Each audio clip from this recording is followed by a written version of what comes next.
Ona thengia gũkorwo rũhonge rwa Njera rũgĩtwarithia na mbere wĩra waruo rwa gũteithia kũrũngĩrĩria mĩtugo kũrĩ andũ arĩa mohetwo, thirikari ĩrĩ na mũbango wa kwanjĩrĩria tabarĩra cia gwĩkũria mĩgũnda-inĩ ya Njera itiganĩte gũkũ bũrũri-inĩ. Tumekuja kuona vile tunaweza shirikiana na hizi agencies za JICA, JKUAT na International Potato Seed, manake tunataka kuwa kama idara ya urekebishaji, the specialist in seed production.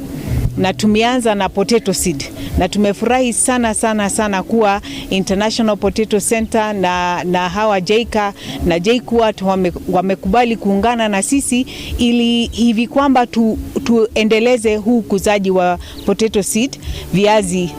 We as Kenya Prison Service, we contain quite a large number of inmates in our facilities, and we spend quite a large amount of budget in terms of catering for the inmates' food, and for that reason we have a responsibility to ensure that we utilize our farms in an economic way so that we can produce foodstuffs. Kũringana na mwandĩki mũkaru rũhonge-inĩ rũrũ Salome Biako nĩ atĩ tabarĩra ici nĩ hamwe na ũkũria wa mbegũ theru cia waru njera-inĩ ya Nyandarua. Arĩtie hĩndĩ icera rĩake njera-inĩ ĩno kũrĩa augĩte ici nĩ tabarĩra itanyĩtwo ona gũteithia njera ici kuongerera ciringi gĩkabũ-inĩ gĩacio igũrũ rĩa iria mathukagĩrwo nĩ thirikari.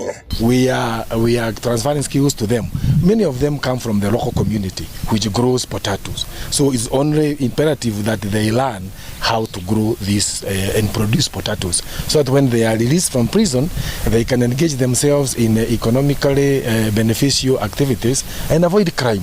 You realize, like it has been said, in Njera we have about 600 acres of land, and that's at the moment we are cultivating about 500 is on maize production. So what we want to do is from here again we move to Njera. The land is good, the climate is very good. We want to do much more.